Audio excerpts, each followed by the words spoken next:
In the bustling city of Luminara, where towering skyscrapers kissed the heavens and bustling pedestrians filled the streets, lived a man named Adrian Locke.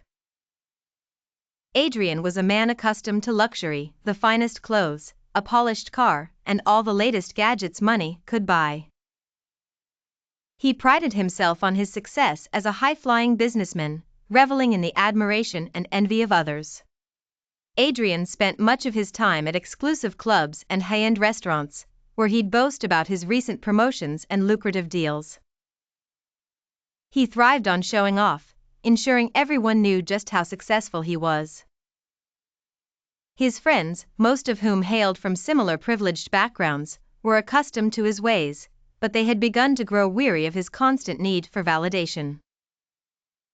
One brisk autumn evening, Adrian arranged a lavish dinner party at his penthouse. The room was filled with brilliant chandeliers, plush velvet seating, and an exquisite dining setup. As the guests arrived, they marveled at the opulence surrounding them. Adrian enjoyed their praises, adding stories of his conquests and wealth to fuel the evening's conversation. Among the attendees was an old college friend, Daniel, a humble architect who had chosen a simpler life.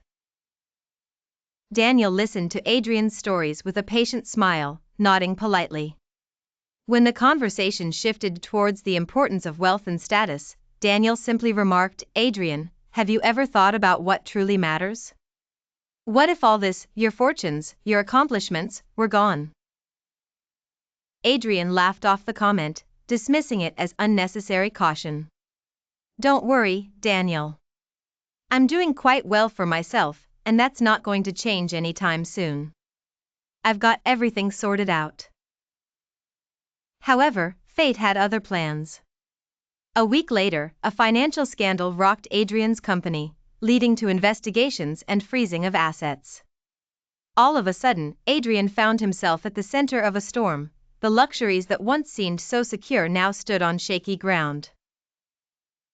News spread quickly, and Adrian's friends, previously drawn to his wealth, began to distance themselves. The once vibrant and lively penthouse felt emptier with each passing day. With his world crumbling, Adrian was forced to re-evaluate his life. In the midst of this chaos, Daniel reached out, offering a helping hand.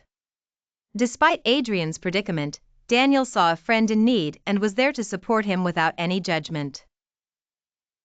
They met at a small neighborhood cafe, far from the grandeur Adrian was used to. "It's difficult," Adrian admitted, his voice laden with humility. "I took everything for granted. I showed off, thinking it would make me happy, but in the end, it brought me more loneliness." Daniel nodded, his expression understanding. "The important thing is that you're recognizing it.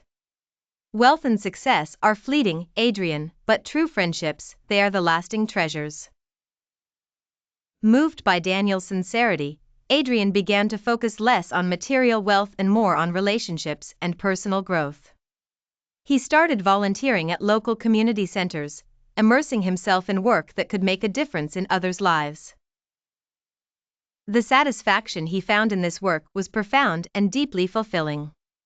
As the months passed, Adrian rebuilt his life, not on the foundation of riches and recognition but on contentment and genuine connections. The solace he once sought through material possessions now came from the friendships he nurtured and the positive impact he made. In due time, Adrian managed to clear his name from the scandal but continued living a life enriched by modesty and sincere efforts to uplift those around him. No longer the man who needed to show off, Adrian discovered that the greatest success lies not in external validation but in the quiet peace of authenticity and genuine human relations. This was a lesson treasured, rooted in the understanding that worth wasn't measured by what he owned, but by who he had become.